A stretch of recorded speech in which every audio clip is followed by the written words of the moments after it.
Screwball82. This is a review for a film that I just watched the other night for the first time, and I will be watching again before returning it to Love Film. It's a 2007 drama thriller. That's how it's categorised. Called Rendition. I saw a trailer for it, and I was immediately interested in the trailer. It's one of those films that you go, got to see that, and then it kind of just goes to the back of your mind. And because it didn't get a huge amount of exposure, it didn't get like a massive release or anything, it kind of slipped under the radar. The plot is basically a CIA analyst questions his assignment after witnessing an unorthodox interrogation. That you have a cast led by Jake Gyllenhaal, who I think is actually, I recently decided, is not given enough credit. I really started to become a fan recently. It's one of those situations of, he's obviously known as quite a hunky guy, and the camera loves him, and it does. I'll get to that in a minute. But I'm really becoming a fan of Jake. I think he's a very, very good actor. Meryl Streep, who actually doesn't have a particularly large role in this movie, but it's nice to see her doing something don't want to say anything that's going to spoil. I'm being very cautious about spoiling the film. Let's leave it that she's very convincing in the role, as I think that's kind of a redundant statement, really. She's convincing no matter what she does. Alan Arkin, who's getting about a lot for a B-list, someone who is effectively a B-list name. I mean, you say Alan Arkin, I'm pretty sure a lot of people don't know who you're talking about, and yet he kind of turns up all over the place, and I really, really like Alan Arkin. He's excellent. And something that wasn't really clear in the wasn't really made very clear in the trailer, but who I quickly got very excited about when I realised he was in it, was Peter Sarsgaard, who, again, anyone who is particularly familiar with the guy is probably already a fan, because he's one of those guys who's just naturally a very good screen actor. J.K. Simmons is in it, who is an actor in. I mean, this is a very serious film, but it's I had one of those experiences with him where every time he was on screen, I was waiting for something funny, because all I kept seeing was he doesn't have a dissimilar role to what he has in Burn After Reading, but obviously Burn After Reading is one of those silly Coen comedies, and it's just I know it sounds strange, but he actually doesn't. If you know who I'm talking about, first of all, he actually doesn't play the role particularly different. That there is this kind of odd. I saw him as the same character, and yet it's almost like the serious side of the same role. It's like the same guy but serious. It's very, very weird. That's all I could see was that. Really, really funny. Obviously, it's not funny. I'd point that out. Rendition is not a funny film. I just wanted to giggle when he was on, a bit like when you see Billy Connolly in Mrs. Brown, and you're waiting to laugh even though you're not going to. I had one of those experiences with him. You have Bob Gunton, and one of the few criticisms of the film I've got actually is he doesn't really get anything to do. Bob Gunton, another one of those kind of people that you know the face, you've seen him, you know him from Shawshank, but nobody, he just doesn't get the big work. So there you go. So yes, long story short, great cast. This is another one of those movies that people are a bit too happy to say too much. One of the pleasures of the film, one of the things that is one of the reasons the movie works, is that you only know the basic setup of the film. The setup I gave you is about all you need to know. It sounds lazy, but I don't want I don't want to develop any more on, explain any more about what the synopsis is, because there's a certain amount of, there's a great amount of enjoyment from seeing the story unfold. It's a political film. If you're into political movies, if you know what the title Rendition actually refers to, if you don't, maybe before seeing the movie, look it up, see if it's something that would interest you. I mean, the basic summary: a CIA analyst witnesses an unorthodox interrogation is sort of about all you need to know. But rendition, or extraordinary rendition, I should say, refers to a very shady act that is one of those things that's like, does that really happen? Can that really happen? And of course, in the post 9/11 days, it's something that is of big concern, and as you read about it, that will make more sense. So I'm not going to go too much into the story. I'm just going to talk about some of what made this movie so impressive to me. I've already talked about the cast, through and through, both the cast that you're familiar with and the cast that you're not. Half of the cast of this movie is are people who, for the most part, you won't have been exposed to certainly in Western cinema.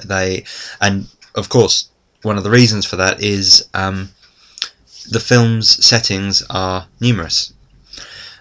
You have America, and you have Africa.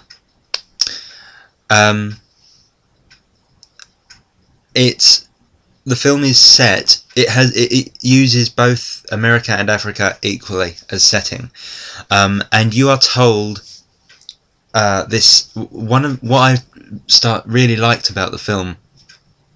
In the first 40 minutes, there's first of all, I picked up on a pacing. It's very, very slow pacing. Now, that sounds, people always equate that to being boring, but I personally am a fan of the slow pace, what I call the slow burn. As a story unfolds gradually, you're put into the story is told by just putting you in the situation and learning who these characters are without too much, exposition stuff. It's just, here you are, these are the characters, this is what they do, and this is what's happening. And you're shown lots of different points of view. And in the first sort of act of the movie, I thought, oh, excellent, this is going to be a slow pace, gradual build, the tension sort of building very, very slowly, and one plot point at a time, almost. And it's the fact that the idea is so holding, it keeps you kind of with the film to begin with. And then I got to a point in the movie where, and again, I'm going to tread carefully, I'm not going to spoil things, but you get to a point in the movie where you start sensing this sort of disconnection between the different parts of the story, or a lack of connection between this part and this part. It's like, okay, what's going on here and what's going on here, and you don't really see how it ties in. And I thought, okay, I think I'm going to enjoy this. I think it's going to sort of all, it's going to come together in a minute, and I'm going to see how it all works. And what was odd is you get kind of into the final act of the movie, and that lack of connection is still there. And for a little while there, I was like, oh, this is going to be disappointing. This is going to be one of those sort of parallel story things, like comparing the two sides. It's never really it's just going to be a dual story. The film, in the final act, becomes a movie that I did not see occurring. It doesn't strike you, when you're watching it, it doesn't strike you as a film that is going to do to you what it does. And like I say, I stress, I'm not spoiling anything, I'm not going to say anything about it, but what I would say is, when you've watched the film for the first time, watch and listen and just go with it, but stick with it. Don't go out and make a cup of tea or anything, because having now, this is why I say I'm going to watch it again. Not only because I enjoyed it, but I kind of want to watch it again to really sort of pick up on details and watch for things and listen for things. And it wasn't a film that I was expecting to do something like that. You know how normally you watch a thriller and you get to a point where you know that there's going to be either a twist or there's going to be something happen. You know it's coming. It's just a question of what it is. What was nice about Rendition is I genuinely wasn't expecting the film to do what it did. And it's one of those things that what I'd compare it to is, you know, when you watch if you've seen a lot of card tricks, or you know, a lot of magic, and a magician does something, and while you're sort of participating in the trick, despite all the times you've seen card tricks before, you don't know what's coming. And when the reveal happens, when the trick is performed, and you go, oh wow, it's only after you go, actually, yeah, I've seen that done before, or I've seen something like that before. That's what this film does. While you're in the movie, you just don't see it coming. And then when it does what it does, you then go, I can think of a film straight off the top of my head that uses pretty much the same technique. But this does it better. And I think I was impressed with the freshness of that. The film looks amazing. Really, really good. It's actually the best looking film I've seen for a while, and I took note of who the cinematographer who was in charge of the DP on the film, and I can't think of the name offhand, and I said to myself, I'm gonna remember that name, and I haven't, so I'm gonna look it up again. The film is really, really gorgeously shot, really, really good. It's one of the best elements of the film is how it looks. Brilliantly written. Exchanges between characters really, really tightly scripted. Really, superb dialogue. Really realistic, fiery dialogue, and some scenes where a couple of scenes where people go toe to toe that are really exciting to watch. Criticisms, aside from the point that a couple of cast members aren't used quite as much as I would have personally liked to have seen, there is one plot point of the film that doesn't spoil it, because when I finished the movie when I finished the film, I was thinking on this, and the more I thought about it, the happier I became with it. But when your first reaction to it, to this particular plot point, is one of, oh, you know, that wasn't addressed. I actually now understand why it's not addressed, and it turns out, having read an interview, I was right. It's completely intentionally not addressed. And before I read the interview, I'd actually already sort of concluded the reason it's not addressed for myself.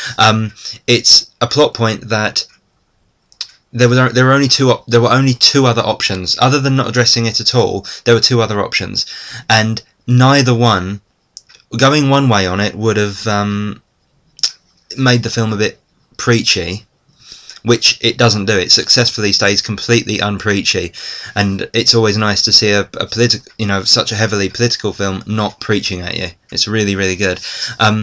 If it had gone the other way, it would have been to undermine one of the major points of the film. So I do understand why it's left. It's just something that when you initially see it, it's a slight downer. But like I say, overall, once you've thought about it a bit, I think the reason it's left is it makes sense. So overall, 9 out of 10 I'm giving it. Close to perfect, looks amazing, well acted, political, not preachy, clever. So if you're into that kind of film, if you like a film that you can talk about for a long time after with people, Rendition. Definitely one of my favourite films that I've seen. Well, it is my favourite film this year, even though it wasn't released this year. It's and it's only early in the year. Definitely my favourite film that I've seen in 2011. You should definitely check it out.